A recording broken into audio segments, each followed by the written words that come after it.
Well, there was a situation in a gas station bathroom. Yeah. How old were you at the time? At the time I was 7. 7. So that was before I went to foster care. So what happened?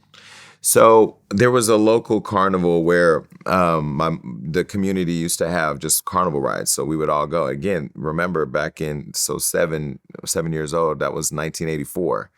I was, a kid that just wore a key around his neck and went around the community. I was everywhere and kind of doing my own thing. And I went to this carnival and this guy lured me into a bathroom. And I was young, so I followed him in the bathroom.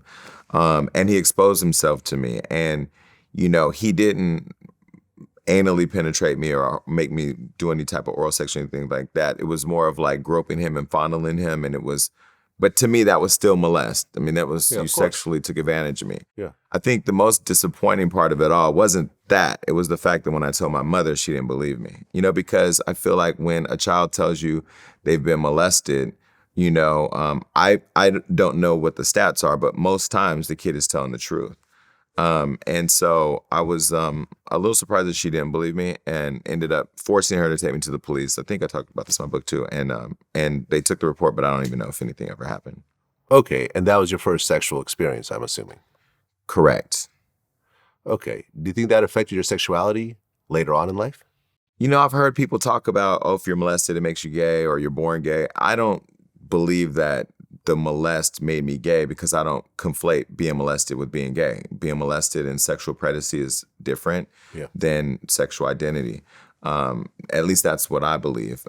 And I would say that I think as I've just explored my sexual being over the years, I've had relationships with women, I've had relationships with men.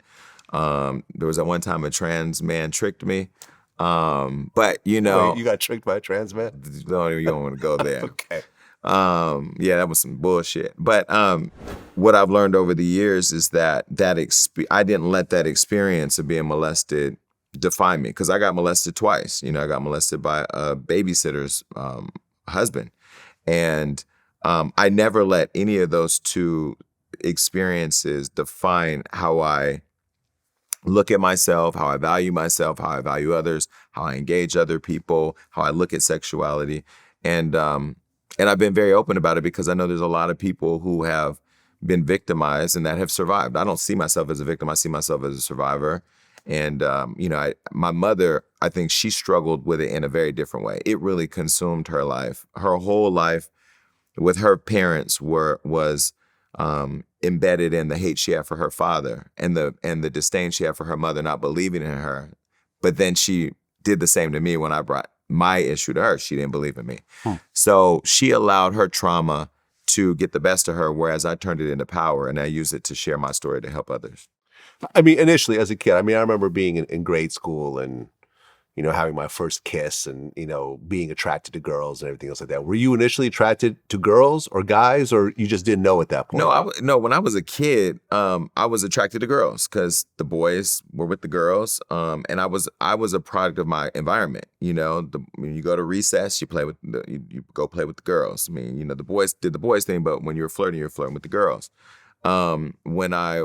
Ironically, I just was thinking of this as we were talking.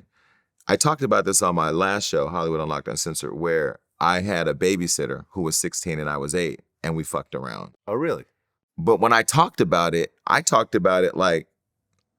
was 8-year-old, I had this 6-year-old girl, and people in the comments were like, "You were molested again." Well, yeah, you were. But I didn't really think about it like that because, again, when you look at the community that I come from, and I know you're friends with Boosie, and Boosie's, I've been very critical of Boosie with his son. That really was the world that we grew up in, and so as I sit here and talk about it, I'm thinking, oh, well, damn, I was molested 3 times. This one was by a girl.